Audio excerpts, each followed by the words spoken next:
Praise the Lord. இந்த காலை வேளையில் உங்களை சந்திக்கிறது மிகுந்த சந்தோஷமாக இருக்கிறது. இந்த காலை வேளையில் நாம் தொடர்ச்சியாக தேவன் யார் என்று நாம் அவரை அறிய வசனத்திலிருந்து நாம் அநேக காரியங்களை தியானித்து வருகிறோம். இந்த காலை வேளையில் நம் தேவன் நம் தகப்பனாக இருக்கிறார். இதை தான் நாம் தியானிக்க போகிறோம்.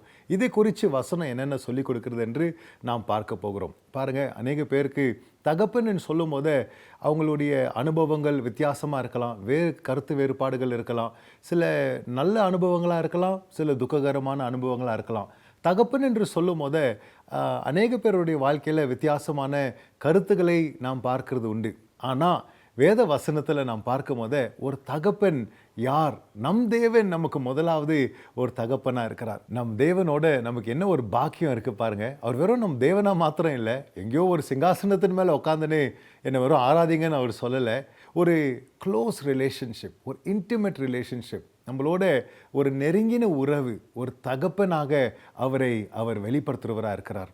என்ன மாதிரி ஒரு தகப்பனாக அவர் இருக்கிறார் என்று நாம் சில வசனங்களை தியானித்து தேவனை ஆராதிக்க போகிறோம். என்னோடு நீங்கள் திருப்பிக் கொள்ளுங்க. முதலாவது நாம் 103வது சங்கீதம் 13வது வசனத்தை நாம் வாசிக்க போகிறோம். தகப்பன் தன் பிள்ளைகளுக்கு இறங்குறது போல கர்த்தர் தமக்கு பயந்தவர்களுக்கு இறங்குகிறார். தகப்பன் தன் பிள்ளைகளுக்கு இறங்குறதை போல He is a God of compassion. அவர் நம்மளை பார்த்து மனதுருகிற தேவனாக இருக்கிறார். அவர் உள்ளம் இறங்குற ஒரு உள்ளமாக இருக்குது. நீ எக்கண்டா போ, என்னென்ன செஞ்சுக்கோ என்று அவர் நம்மளை தண்ணி தெளித்து விடுகிற தேவன் அல்ல. நம்மளை குறித்து கர்சனை உள்ள ஒரு தகப்பனாக இருக்கிறார். உங்கள் சூழ்நிலைமை எனக்கு தெரியாது. இந்த காலை வேலையில் ஒரு வேளை நீங்கள் ஒரு துக்கமான ஒரு நிலைமையில் இருக்கலாம், ஒரு வேளை சந்தோஷமாக இருக்கலாம். எதுவாக இருந்தாலும் இந்த காலை வேலையில் ஒரு தகப்பன் உங்களுக்காக இருக்கிறார் என்றது நீங்கள் மறந்துடாதீங்க. ஒரு வேளை உங்கள் தகப்பனை எழுந்து நீங்கள் இருக்கலாம், அந்த ஒரு துக்கத்தில் ஒரு சோகமான ஒரு நிலைமையில் நீங்கள் காணப்படலாம். இந்த காலை வேலையில் ஆண்டவர் சொல்லுகிறாரு, எல்லாம் புரிஞ்சு கொள்ளுகிற ஒரு தேவன் ஒரு தகப்பனாக நம்மளுக்கு இறங்குறவராக இருக்கிறார். பாருங்கள், நம்ம இருக்கிற நிலைமையில் இறங்குறதுனா என்ன அர்த்தங்க?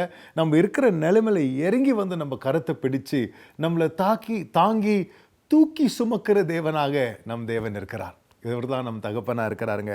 அதே போல் ஏசாயா 64வது அதிகாரம் 8வது வசனத்தில் நாம் இப்படி வாசிக்கிறோம். இப்பொழுதும் கர்த்தாவே, நீர் எங்களுடைய பிதா, நாங்கள் களிமண், நீர் எங்களை உருவாக்குகிறவர், நாங்கள் அனைவரும் உமது கரத்தின் கிரியை. இப்பொழுது கர்த்தாவே, நீரே எங்களுடைய பிதா, நீரே எங்களுடைய பிதா. அவரை நம்மளுடைய பிதா என்று வெளிப்படுத்துகிறார். நாமோ பண்ற ஜபங்களுக்கு எப்படி இருக்கணும்? இயேசு கிறிஸ்து சொல்லிக் கொடுக்கும்போது சொல்லிக் கொடுக்கிறார்ல, பரமண்டலங்களில் இருக்கிற எங்கள் பிதாவே, இல்லைங்களா? நம்ம அவரை பார்த்து பிதாவே, நீர் எங்கள் பிதா, நீங்கள் அப்படி சொல்லுங்க. ஹல்லேலூயா. இந்த காலை வேளையில் உங்கள் ஜபத்தில் நீங்கள் அப்படி சொல்லுங்க, ஆண்டவரே நீர் என்னுடைய தகப்பனாக இருக்கிறீரப்பா, என் பிதாவா நீர் இருக்கிறீர். நாங்கள் களிமண், நீர் எங்களை உருவாக்குகிறவர்.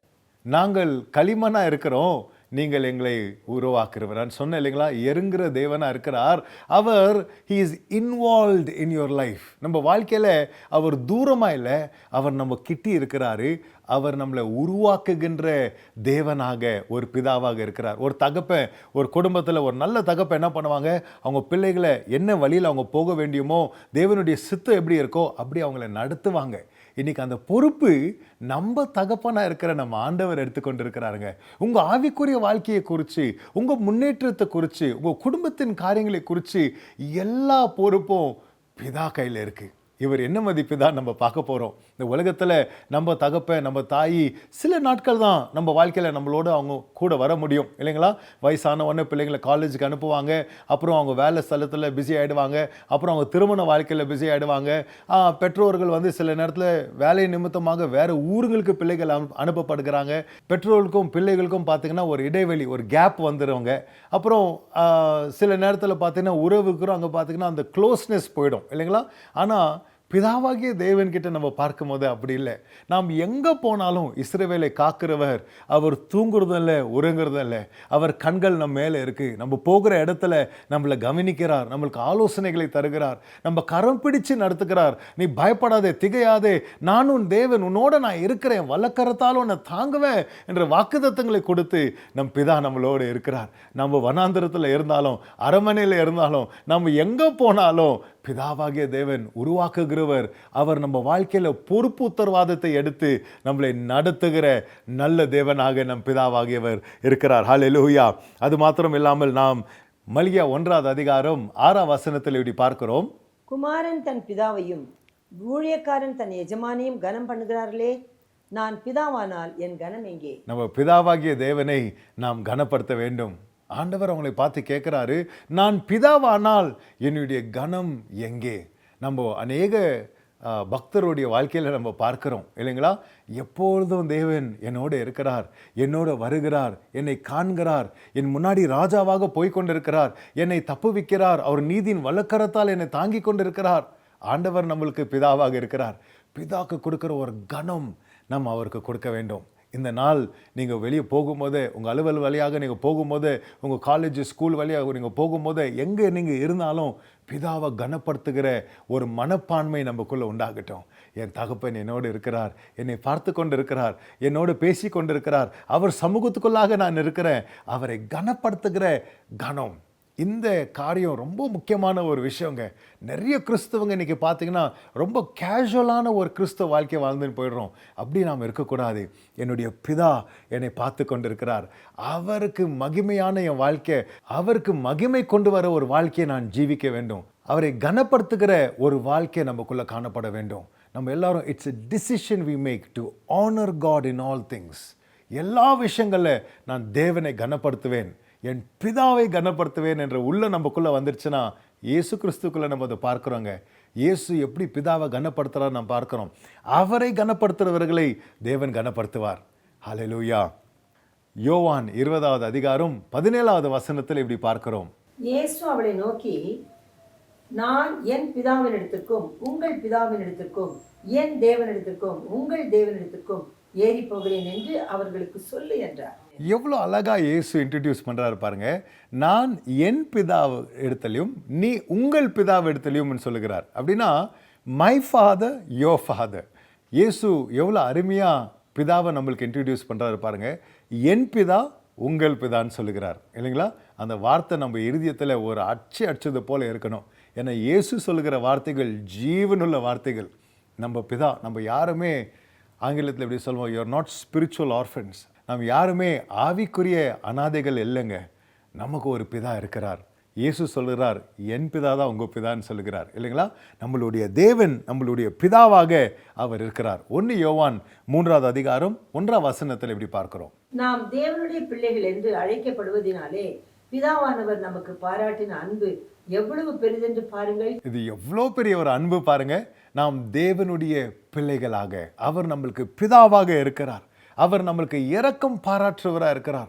நம்ம இருக்கிற இடத்துல வந்து நம்மளை சந்திக்கிறவராக இருக்கிறார்.